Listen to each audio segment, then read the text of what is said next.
Welcome to our Physiological Reports podcast, which highlights manuscripts published in the journal. I am Julian Davis, Associate Editor of Physiological Reports. Today, I'm joined by Maureen Gannon, Associate Professor in the Department of Medicine at Vanderbilt University Medical Center, Nashville, Tennessee. We are discussing a manuscript that will be published shortly in Physiological Reports by Maureen and her colleagues Bethany Carbonneau, Tao Li, and Jennifer Dunn. The paper is entitled Unexpected Effects of the MIP-CreER Transgene and Tamoxifen on Beta Cell Growth in C57 Black 6J mice. The work focuses on the use of a well-known conditional transgenic model for studies of how pancreatic beta cells respond to the metabolic stress of a high-fat diet. Maureen, tell us about your study. Sure. One of the things that our field has really been looking for in the past couple of decades, actually, is a CreE transgene that could mediate inactivation of gene expression specifically in beta cells without being expressed in any other cell type. So most of the tools that had been available were also expressed in the brain or in other cell types in the pancreas. And so we were all very excited a couple of years ago when this MIP or MIP-CreER was published, and this was expressed specifically in beta cells. So most people in the field immediately switched over to that transgene a couple years ago in order to inactivate genes in beta cells. And then we started getting reports that there were some effects of the transgene alone without it being used to inactivate another gene in the genome. So these are the sorts of things that people have been looking at over the past couple years, and this is the sort of thing that our study examines. So these undesired effects include changes in glucose homeostasis and beta cell mass. And since our lab really is interested in genes in the genome that regulate the number of beta cells that an individual has throughout their life, and we wanted to use this tool, we wanted to ensure that there were no effects on beta cell proliferation or beta cell mass when using this tool. And so that was what our study was specifically designed to test, just looking at the effects of the transgene alone. And then tamoxifen, as you mentioned, is critical for activation of this transgene. So the CreER, the ER part, is an estrogen receptor, and the tamoxifen activates the estrogen receptor in this case, allowing translocation of the CreE to the nucleus to inactivate genes of interest. So we wanted to look at the effect of tamoxifen treatment alone and the effect of the CreER transgene alone to make sure there was nothing going on in beta cell replication before we inactivate our genes of interest. In your paper, you pull apart the different roles of beta cell hypertrophy and beta cell hyperplasia. And your implication of the paper, I think, is that hypertrophy is actually rather critical here, not necessarily hyperplasia. Can you tell us more about the relative roles of beta cell hypertrophy and beta cell hyperplasia in normal mice and perhaps in these mice?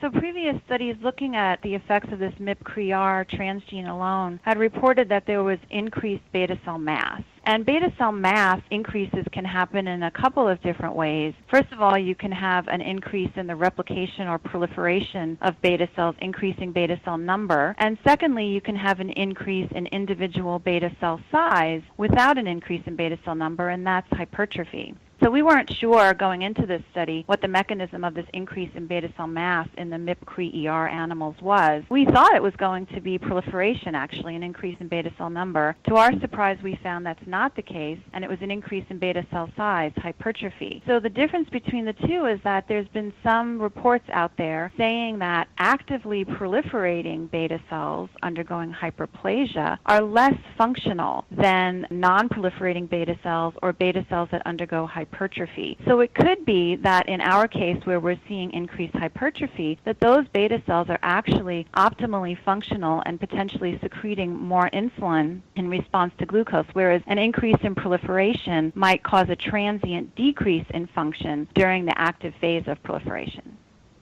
So the concept of beta cell mass is slightly more complicated than we used to think it was. What do you think could be the mechanisms of this mass insulin promoter CreER transgene in inducing this beta cell hypertrophy? Well, I can think of a few different ways that might be happening. So first of all, since it's a transgene and it wasn't targeted to a specific location in the genome, it's randomly inserted. And actually, we don't know the site of insertion in the mouse genome for this MIP-CreER transgene. So it could be that the transgene inserted somewhere in the genome and is altering the expression of a gene located nearby the site of insertion. And then altered expression of that unknown gene could be increasing beta cell size or hypertrophy. hypertrophy. Alternatively, the CreE itself, since it's being expressed at high levels from the insulin promoter, could be finding cryptic LOXP sites, that's its target sequence, located in the mouse genome and causing inactivation of genes that we don't know about that are affecting beta cell hypertrophy. Finally, and this is what I think is the most likely case, is that in the construction of this MIP-CreER transgene, a human growth hormone mini-gene cassette was placed within the transgene construct. This was originally done, and it's also actually been done in many other transgenes, not just this MIP-CreER. This was done to stabilize the mRNA and to produce more efficient translation and more abundant protein expression. But it turns out that there is growth hormone protein produced from this mini-gene. And it's been shown in a few studies that growth hormone addition to beta cells can increase beta cell mass. So it could actually be the production of this human growth hormone that's causing this increase in beta cell size and beta cell mass. You suggested that tamoxifen was actually impairing the proliferation of beta cells. Can you tell us how that might occur? So we obviously haven't teased out the whole entire mechanism, but what we think is going on is that, tamoxifen is an estrogen receptor antagonist, and that's how it's used in the treatment of breast cancer. And so as I mentioned to you before, this estrogen receptor that's fused to the CreE protein is a mutated form of the receptor that when it binds tamoxifen actually activates the receptor rather than inhibiting it. But endogenous estrogen receptor located in the beta cells is going to be inactivated by the tamoxifen treatment potentially. And it's been shown by other groups that estrogen and estrogen receptor actually enhance beta cell proliferation and beta cell mass. And so it could be that the tamoxifen binding endogenous estrogen receptor in the beta cells is thus inhibiting proliferation and potentially affecting beta cell function. Sure. So, of course, tamoxifen is very widely used clinically. Do you think that has implications for patients taking the drug, and has anything been observed? I think that's an excellent question. There's a couple of papers out there in the literature that have looked into this in human patients who are being treated with tamoxifen. And in one published study, they showed that in premenopausal women being treated with tamoxifen, there were some associations with impaired metabolic outcome and impaired glucose homeostasis only in obese women and not in lean women. And then there's another study suggesting that this effect of tamoxifen on metabolism is lost after menopause. So it seems to only affect, in the few studies that are out there anyway, women of premenopausal age who are obese. And this kind of makes sense because beta cell proliferation in adults is actually a very rare event, and it only happens in response to increased weight gain or pregnancy or another metabolic stress where insulin demand is increased. So it would maybe make sense then that obese women who maybe have an increased demand for increased beta cell mass and insulin output might be more sensitive to inhibitory effects of tamoxifen. And so this population should consult with their doctors, obese premenopausal women should consult with their doctors about whether or not taking tamoxifen might impair glucose homeostasis in some way.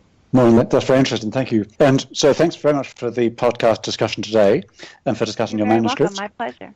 And we look forward to seeing future studies from you and your group in Physiological Reports. Thank you.